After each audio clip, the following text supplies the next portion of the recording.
Hope Assessment bersama saya, Esther Widi Andangsari. Melalui materi ini, mahasiswa dapat menjelaskan kembali konsep teoritis hope sebagai salah satu pengukuran normality and human strength, serta juga dapat menjelaskan kembali tujuan dan kegunaan dari pengukuran hope.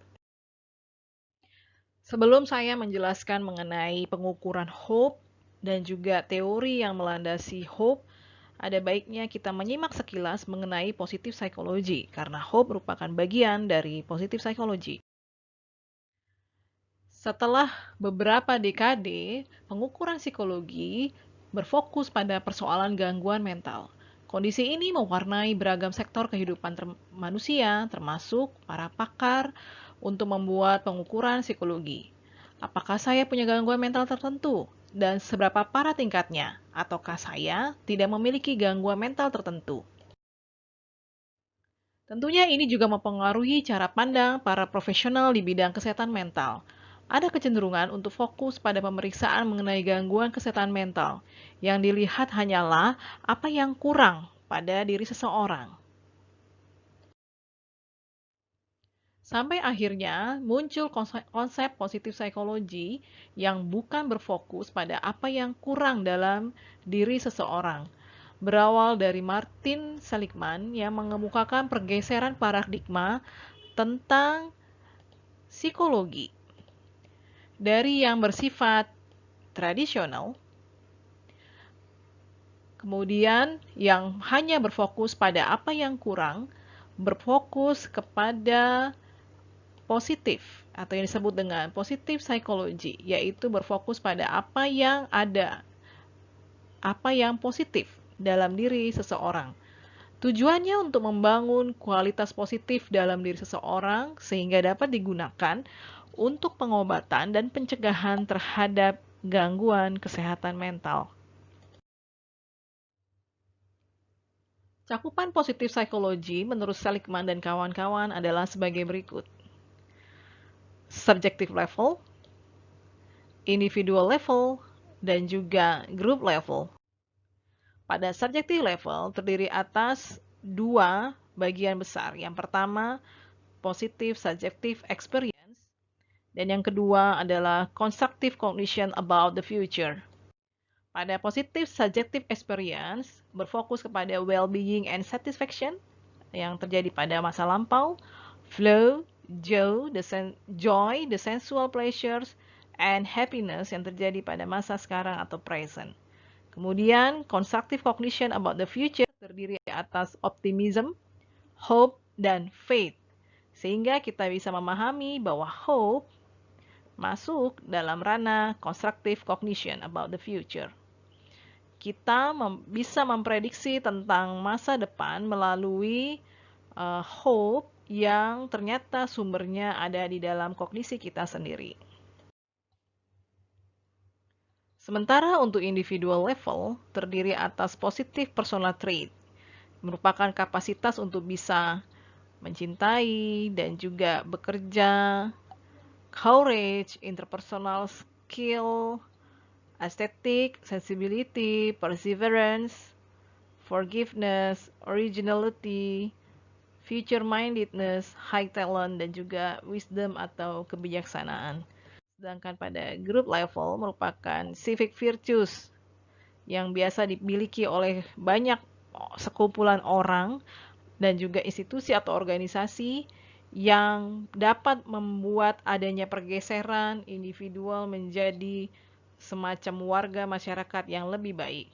Cakupannya antara lain responsibility, nurturance, altruism, civility, moderation, tolerance, dan juga work ethic. Untuk membahas mengenai pengukuran hope, dimulai dengan membicarakan tentang landasan teorinya, yaitu teori hope itu sendiri. Teori hope tidak bisa dilepaskan dari tokoh positif psikologi, yaitu Martin Seligman.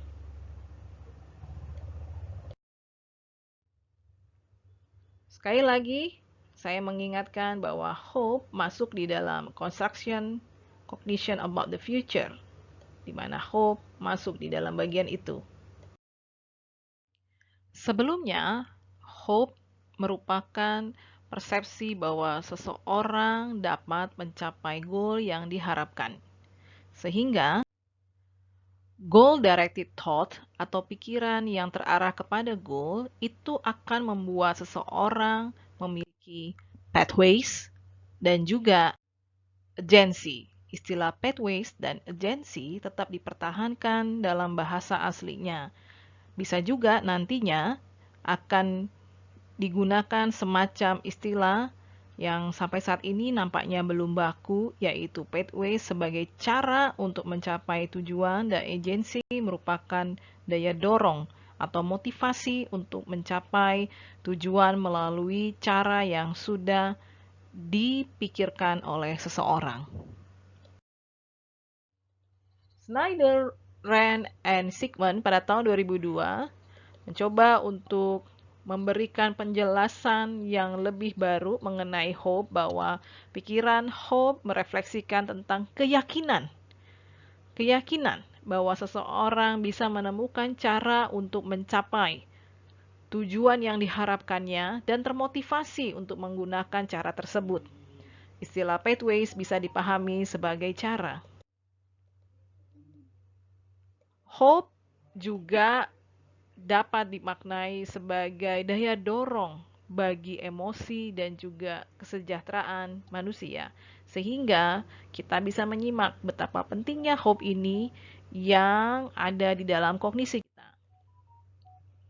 Kemudian, akhirnya hope menurut Snyder, Irving, and Anderson dimaknai sebagai a positive motivational state that is based on an interactively derived sense of successful. Jadi ada semacam motivasional positif yang didasari pada rasa untuk mencapai keberhasilan yang tentunya dilandasi pada agensi, energi untuk mencapai goal, dan juga pathways, rencana untuk bisa memenuhi goal tersebut. Jadi ada dua hal selain goal, yaitu harus ada energinya yang dimaknai dalam agensi dan juga rencana pencapaian goal yang dimaknai dalam pathways. Dimulai dari goal. Goal merupakan mental target yang bisa diarahkan aksi seseorang untuk mencapai ke arah sana, di mana di situ melibatkan unsur kognitif. Goals juga merupakan jangkar di dalam teori hope. Jadi, dengan demikian dapat dimaknai betapa goal menjadi hal yang sangat mendasar dan begitu penting. Goal bisa saja berada ataupun memiliki durasi yang jangka pendek maupun jangka panjang, tetapi harus diingat bahwa goal haruslah sesuatu yang dapat dicapai. Walaupun tetap saja sebaiknya ada semacam berisi sesuatu yang tidak pasti, sehingga ada hawa atau keinginan dan harapan mengenai ketercapaian dari target atau goal tersebut. Setelah kita berbicara mengenai goal, langkah berikutnya agar goal dapat tercapai adalah perlu adanya pathways thinking. Sekali lagi, menurut konsep hope yang tadi sudah disampaikan, bahwa pathways thinking merupakan rencana kita untuk mencapai goal tersebut. Apa aksi atau apa cara yang bisa kita lakukan agar goal tersebut itu bisa tercapai? Pathway thinking ini merupakan semacam bagaimana seseorang mempersepsikan dirinya bahwa dia mampu untuk mencapai atau menemukan cara agar goal tersebut dapat tercapai. Setelah goal, pathways thinking, juga ada agency thinking. Agency thinking merupakan motivational komponen, di mana seseorang memastikan atau mempersepsikan kapasitasnya bahwa dia punya keinginan untuk menggunakan pathways atau cara tersebut agar tujuan itu bisa dicapai. Jadi, Untuk bisa mencapai goal, perlu adanya serangkaian cara, di mana cara ini memungkinkan seseorang untuk memikirkan tentang bahwa dia mampu untuk mencapai tujuan tersebut. Nah, motivasinya atau daya dorongnya ada di dalam agency thinking. Mari kita bicara tentang alat ukur. Ada 3 alat ukur hope yang saya masukkan di dalam materi ini. Yang pertama adalah Trade Hope Scale. Trade Hope Scale dibuat oleh Snyder, Harris, dan kawan-kawan, terdiri atas 12 item, di mana kedua dari 12 item itu ada 3 dimensi, yaitu 4 item mengukur pathways, 4 item mengukur agensi, dan 4 item sebagai distraktor item saja. Responden diminta untuk membayangkan dirinya melampaui ataupun across time dan juga konteks situasi yang beragam. Kemudian, alat ukur yang kedua adalah State Hope Scale yang dibuat oleh Snyder dan kawan-kawan pada tahun 96. Terdiri atas 6 items, yaitu 3 item pathways dan 3 item agency. Dalam hal ini berbeda dengan trade. Kalau trade yang diukur adalah tentang diri orang itu, sementara kalau State Hope Scale yang diukur adalah bagaimana mereka atau responden menggambarkan di diri mereka dalam kondisi yang sekarang atau right now. Yang ketiga adalah alat ukur Children's Hope Scale dibuat oleh Snyder, Hoza, dan kawan-kawan tahun 97.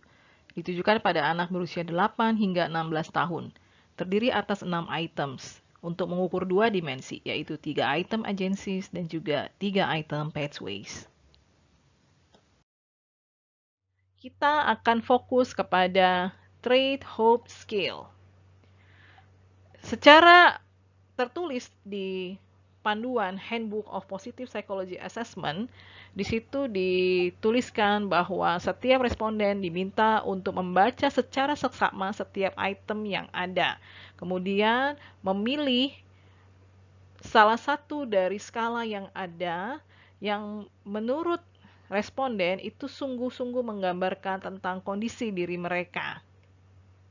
Sehingga setiap responden diminta untuk memilih apa yang mereka rasakan terkait dengan item tersebut, antara 1, definitely false dalam bahasa Indonesia atau versi adaptasi dianggap sangat tidak setuju, hingga 8, definitely true dalam adaptasi bahasa Indonesia adalah sangat setuju. Contoh item, I can think of many ways to get out of a jam. Saya bisa memikirkan banyak cara untuk keluar dari kemacetan. Dan nantinya dalam perhitungan skor, alat ukur ini merupakan alat ukur yang tergolong the future scale karena tujuannya untuk memprediksi diri seseorang terkait dengan hope trait-nya. Skor agensi, scope scale, merupakan penjumlahan dari skala pada item 2, 9, 10, dan 12. Misalnya kalau di item 2 orang tersebut menjawab pada skala 3, 9 menjawab pada skala 2,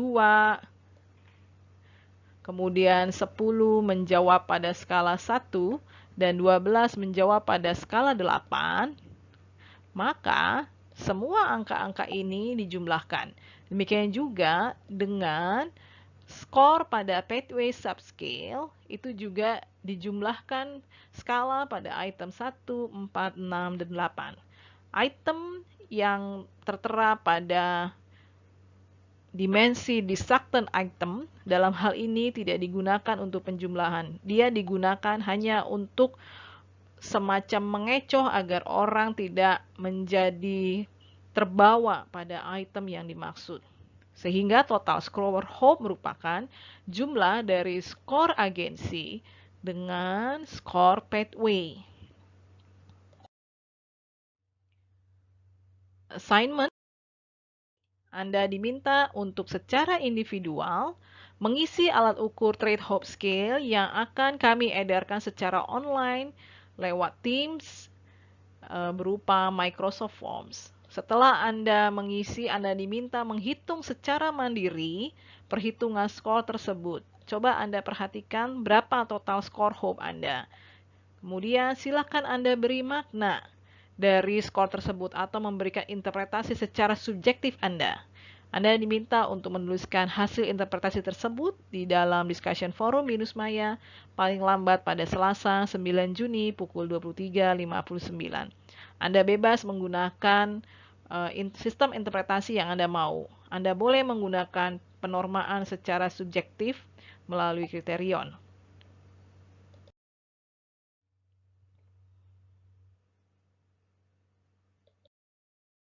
Terima kasih.